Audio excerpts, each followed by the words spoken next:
Where exactly does truth and reconciliation fit in our community?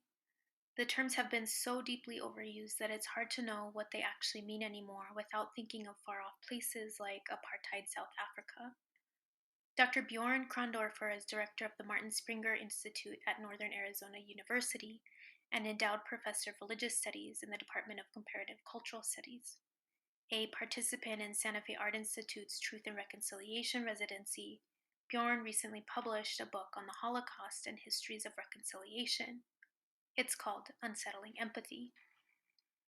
As we probably talk about it later too, I think it is absolutely essential that every nation or communities within a nation look at their own past with great honesty and directness, even if it makes people uncomfortable because there are things in every nation's past, including some families, where there was wrongdoing, culpability, um, by the people that you love or the people that you identify with.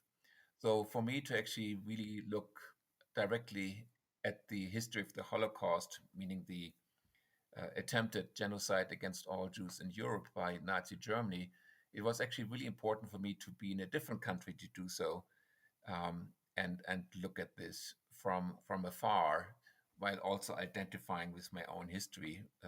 Not cutting lose those connections, but taking into account that there are different perspectives on that past.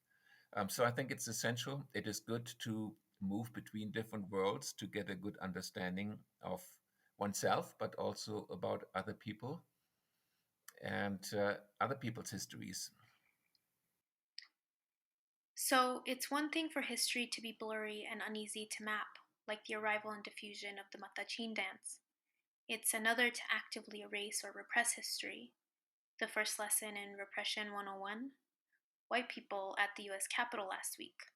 When you repress violent and traumatic parts of the past, like colonization and slavery, in a way that is self serving, what you end up with is a recipe for MAGA maniacs dressing up like Vikings and attempting a coup on the US government, and then thinking those actions belong to a righteous cause.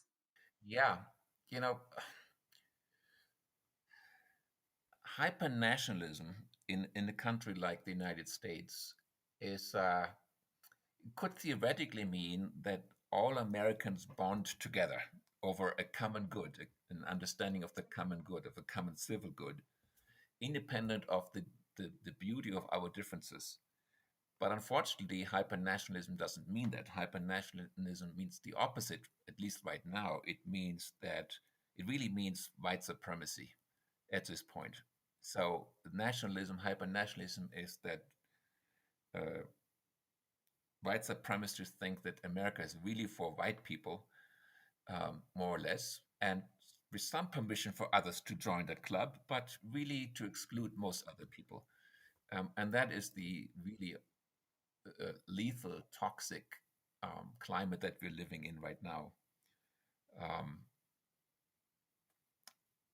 Why is this happening? In all likelihood, I would say two things. I mean, there are more, but I would say two things. One is um, America hasn't faced honestly its past.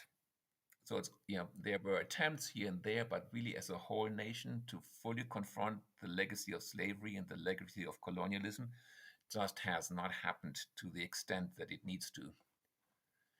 And the second one is fear. The people are currently afraid of all kinds of things. There's economic insecurity, there's insecurity giving the healthcare system, there's insecurity giving the climate challenges we have. There are so many insecurities. And that fear often translates into holding on to something that seems to make sense and meaning to people. And for some, it is hypernationalism. How then do we fully look at the past? Like, really look at it, even as it resides in ourselves and in the profound violence that was requisite to colonization in New Mexico, and still move forward?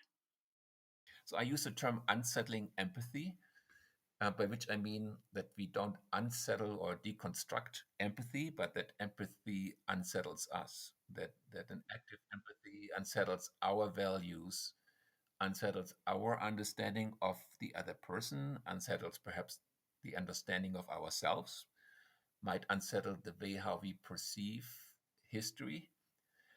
So it may unsettle us on many different levels if we, for a moment, empathized enough with the other person's point of view that we actually fully grasp the effect and importance of that other reality for the other person, that we feel like we have um, put aside until this moment. So to me, this kind of unsettling empathy is crucial if we want to move forward and and and forward in a conversation where we understand each other before we jump to either solutions or fall back to mutual accusations. In a way, unsettling empathy happens not only on an intellectual level, but on a visceral level, in our bodies.